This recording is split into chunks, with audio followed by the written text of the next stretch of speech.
22번 문제입니다. 우리 학교 정답률은 46%. 까다로웠던 문제였죠. 이 문제 통해서 제가 궁극적으로 드리고 싶은 말씀은 개념들 간의 또는 대상, 개념 또는 대상들 간의 관계는 중요하다. 이 개념들 간의 관계를 뭐 양적인 관계, 부적인 관계 뭐 이렇게 얘기할 수도 있고 또는 뭐 비례, 반비례 뭐 이런 이야기도 있었습니다. 그죠? 그리고 그게 수식으로 나타나는 경우도 있었는데 이 경우는 이제 수식으로 정돈되진 않았지만은 결국에는 이제 수식이었습니다. 3단락의 왼쪽 기억 부분을 보면은 먼저 명목임금을 여기 기억입니다. 명목임금을 물가로 나눈 값, 즉 임금의 실제 가치를 의미하는 실질임금은 이렇게 되어 있는데 이 문장이 기억과 니은의 개념이죠. 각각 그들의 관계를 나타내 줍니다. 즉 정리하면 실질임금은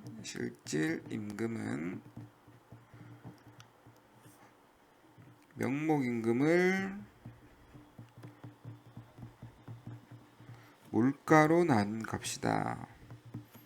이렇게 정리가 되죠. 수식으로 굳이 우리가 옮겨 썼습니다. 그럼 이걸 바탕으로 선택지를 보러 가면 돼요.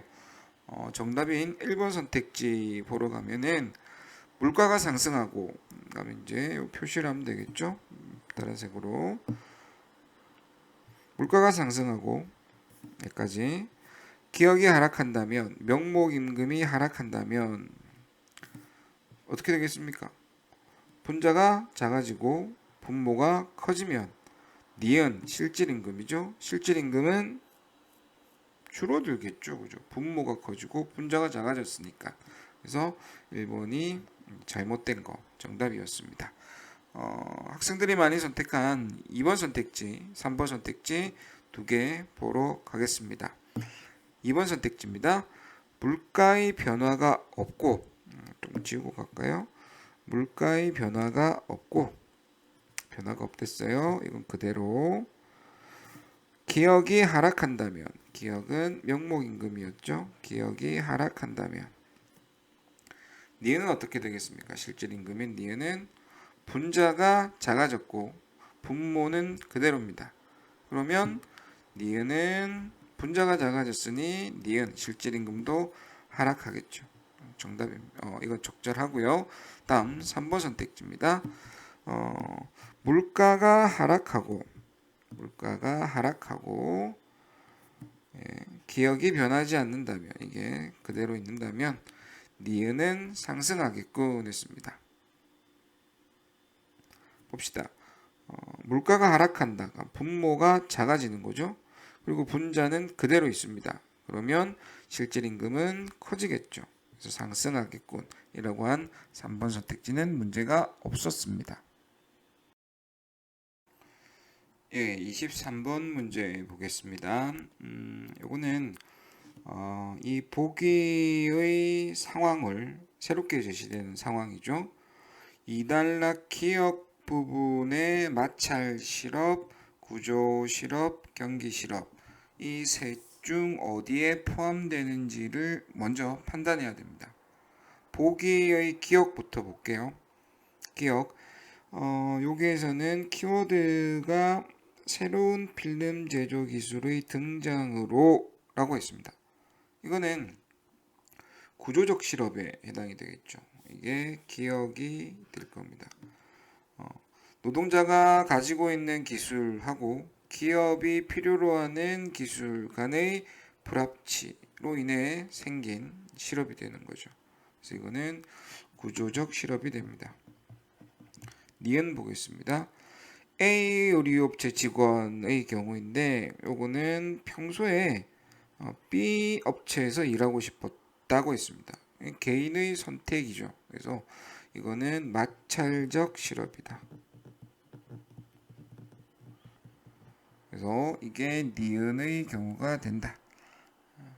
우리 학생들은 4번, 5번으로 많이 쏠렸는데 4번부터 가봅시다. 니은과 달리 기억은 마찰적 실업과 달리 구조적 실업은 일반적 경제 상황에서 불가피하게 발생하는 실업이다. 일반적 경제 상황에서 기억의 내용입니다. 여기 불가피하게 발생하는 거냐? 이거는 기술 수준 간의 괴리가 불합치가 발생이 돼야 돼요. 즉 노동자가 공급하는 기술 수준하고 기업에서 요구하는 기술 수준이 동일하다면 그것은 일반적인 경제 상황에서 발생하지 않습니다. 그러니 4번 선택지는 잘못입니다. 정답은 5번인데요. 니은과 달리 기억은 구조적 실업은 노동자의 기술과 회사에서 요구하는 기술의 차이에서 발생하는 실업이다 라고 했습니다. 이게 적절한 거죠. 방금 한 것처럼 요 부분의 내용을 이제 지문 요 부분의 내용을 그대로 옮겨 놓은 겁니다. 정답 5번입니다. 되게 간단하고 쉬웠던 문제인데 왜 이렇게 정답률이 낮을까? 57%까지 거의 절반이 틀렸는데 제 생각은 이래요. 쉬웠는데 보기의 기억이 이제 구조적 실업, 보기의 니은이 마찰적 실업. 근데 마찰적 실업이 니은인데 먼저 앞에 제시되었고 구조적 실업이 기억인데 뒤에 제시되었다는 거. 그래서 슬 머리가 무거워지고 찌뿌둥해졌던 학생들이 기억이 앞에 있는 거고 즉 마찰적 실업이고 니은이 구조적 실업이다라고 착각했던 게 아닐까 그런 생각이 듭니다. 그래서 거기에 대한 솔루션으로는 제가 방금 여기 한 것처럼 여기 지문에다가 기억 니은 이렇게 표시하든지 아니면 기억 옆에 구조적 니은 옆에 마찰적 이런 걸 적어 놓든지 그래서 메모로 어떻게 보면 이제 메모죠. 메모로 이 상황을 좀 극복해 보자 하는 이제 제안을 드립니다. 예, 24번 보도록 하겠습니다. 이 24번은 이제 그래프부터 좀 이해를 해야 되는데 일단 제가 몇 가지를 좀 써 두었어요. 요 S가 노동 공급 곡선이고 D가 이렇게 되는 게 노동 수요 곡선. 그 다음에 E 제로가 균형점이다. 그러니까 그 경기적 실업이 발생하기 전의 상황이죠. 그리고 이제 D1으로 노동 수요가 이제 D1으로 이제 바뀌어서 E1으로 이렇게 바뀌는 게 이제 경기적 실업이 일어난 후의 상태입니다. 전과 후죠. 그래서 이 문제에서 일단 그래프를 이렇게 설명을 하는 중에 무언가 변화가 있습니다. 변화. 물론 지문에서 파악하면 더 좋았겠지만 여러분들이 이 문제에서 꼭 좀 가져가야 될 교훈이 뭐냐? 변화를 파악하는 방법입니다. 이걸 다른 말로 과정이라고 하기도 하고 뭐 단계 또는 이제 인과 뭐 등등의 표현을 제가 많이 쓰는데 변화를 한번 살펴보면 전의 상황이 있고요. 바뀌기 전의 상황이 있고 그리고 후의 상황이 있습니다. 보통의 경우는 전이 네모고 후가 동그랗다. 요거는 학생들이 잘 챙겨요. 근데 여기에는 분명히 뭐가 있냐면은 이 과정이라든지 또는 원인이 있습니다. 이 과정과 원인을 반드시 좀 잘 챙겨 가야 됩니다. 이 부분에서 이제 출제가 많이 됩니다. 그래서 변화를 따질 때는 전과 후의 모습 당연히 기본으로 깔고 어떤 과정이나 어떤 이유로 그런 변화가 일어났는지를 잘 챙겨야 한다라고 하는 거 첫 번째로 이제 말씀을 드리고요. 두 번째로는 이제 그 과정 단계가 연속돼서 계속 일어날 때는 내용 파악이 사실 좀 어렵습니다. 그래서 그 각각의 단계를 동그라미 1, 동그라미 2, 동그라미 3 등의 이제 방식으로 눈에 좀 잘 띄게 지문에 표시를 해두는 걸 권장드립니다. 지문에 미리 이렇게 좀 표시를 해 두었는데 먼저 3단락은 고전학파와 관련된 내용입니다. 그래서 경기적 실업에 대해서는 이 고전학파는 일시적인 현상으로 정부가 특별히 개입할 필요가 없다라고 본 이제 입장인데 이런 거는 경기적 이제 실업이 발생을 하면 명목임금이 유지되죠. 근데 그러면 실질적 임금이 상승하게 된다는 겁니다. 거기서부터 출발을 합니다. 동그라미 1. 실질임금이 상승하게 되면 사람들이 더 일하려고 해서 노동의 초과 공급이 발생이 되고 동그라미 3. 명목임금이 이제 자연스럽게 내려간다. 많이 하려고 하니까 적은 돈을 주고도 사람을 많이 고용할 수 있는 거죠. 기업 입장에서. 그래서 3번 명목임금이 하락하게 됐고요. 그러면은 이제 명목임금의 하락이 있으면 실질임금도 하락이 되겠죠. 토탈 썸이 작아졌으니까 당연히 실질임금도 하락하게 됩니다. 그러면 기업 입장에서 동그라미 5를 가죠. 그러면 급여를 주는 돈이 남겠죠. 그걸로 노동량을 더 늘릴 수 있다. 즉 근로자들을 더 고용할 수 있게 되므로 인위적인 개입을 할 필요가 없다. 거기에 개입하는 것을 반대한다는 게 고전학파였습니다. 이에 반해 4단락의 내용을 보면 케인즈 학파가 나오는데요. 케인즈 학파는 자연스럽게 해소될 수 없다라고 했습니다. 그래서 그 정부가 개입해야 한다라는 건데 이건 출발점이 좀 다릅니다. 이제 화폐 환상 현상 때문에 명목임금이 내려가지 않는 거죠.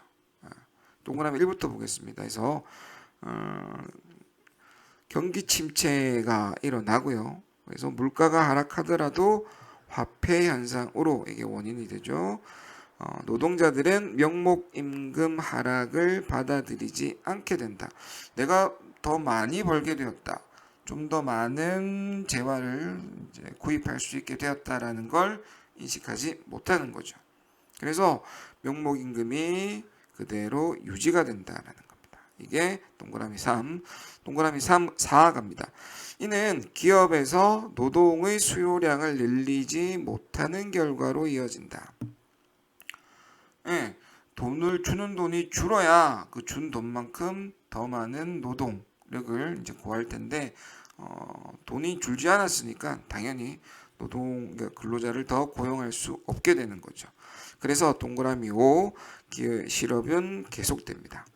해결이 안 된 거죠. 그래서 케인즈 학파에서는 정부가 노동의 수요를 늘리는 등의 적극적인 역할을 수행해야 한다라고 주장을 했습니다.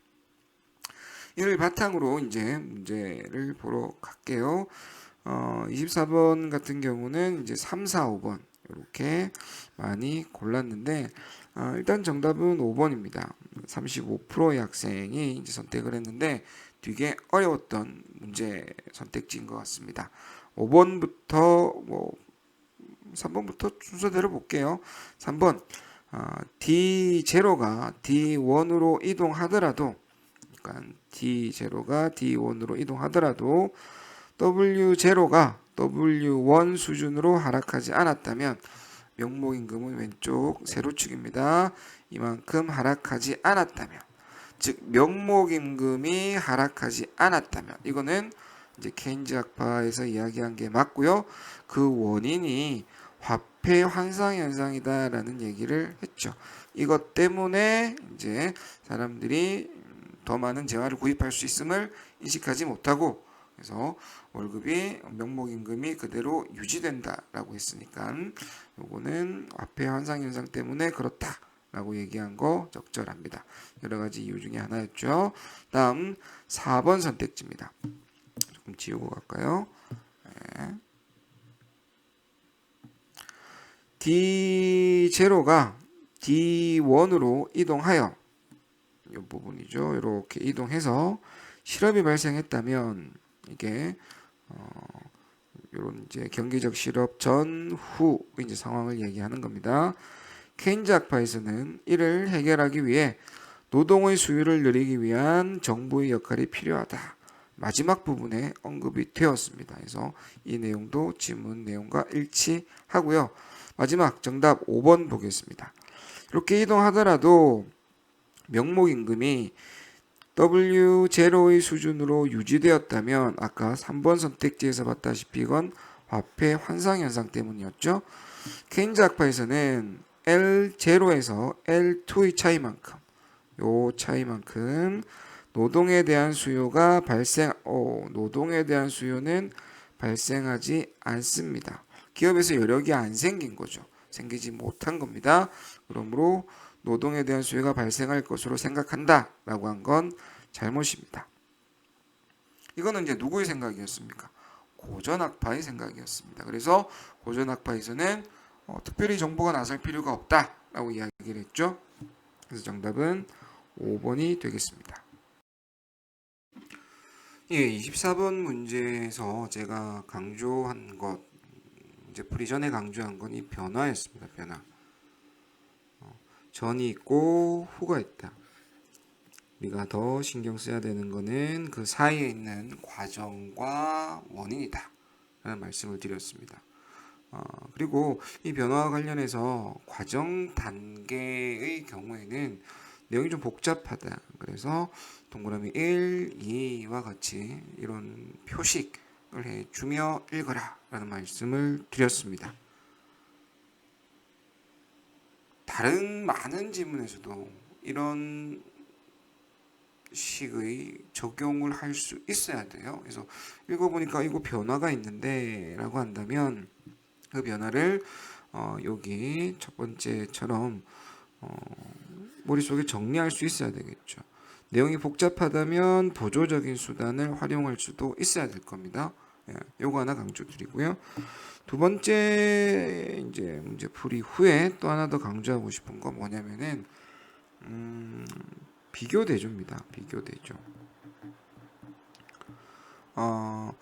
정답을 5번으로 도출을 할 때 이제 고전학파와 그 다음에 케인즈 학파 요 둘이 이제 대조가 되었는데 가장 크게 다른 게 뭐냐면은 고전주의 같은 경우에는 정부의 개입이 필요 없다였고요. 케인즈는 정부가 개입해서 고용량을 늘리는 등의 노력이 필요하다라는 거였습니다. 네. 근데 왜 그러냐면은 고전학파 같은 경우는 왜 개입이 필요 없냐? 가장 핵심적인 거는 결국에는 이제 이런 실업에 대해서 이 실업이 개선이 자연스럽게 되기 때문이다. 일시적인 현상이다. 그러니까 개선이 된다 자연스럽게. 이게 이제 고전학파였죠. 고전학파의 경우고 케인즈학파의 경우는 개선이 안 된다. 이제 실업이 개선이 안 된다. 그래서 고용량이 늘지 않는다라는 게 이제 핵심이었어요. 5번 선택지를 다시 한번 보면 요거죠. 노동에 대한 수요가 발생한다. 노동에 대한 수요가 발생한다. 이거는 요 부분에 있잖아요. 이게 핵심. 네. 자연스럽게 개선될 거다라는 것의 핵심 근거가 기업에서 더 많은 사람을 고용할 것이기 때문에 라는 거였습니다. 그래서 이거는 케인즈 학파의 내용이 아니라 고전 학파의 내용이었습니다. 그래서 이제 이게 가장 핵심적인 내용으로 그걸 뒤집은 아주 좋은 선택지였습니다. 수능 정도의 수준이죠. 좀 복잡한 듯하지만 가장 핵심적인 내용을 이해했다라면은 이거는 지문을 돌아갈 필요도 없이 이거는 케인즈 아니야, 이거는 고전 학파야 할 수 있는 이런 식의 문제입니다. 굉장히 좋은 문제니까 꼭 그 패턴을 익히시길 바랍니다.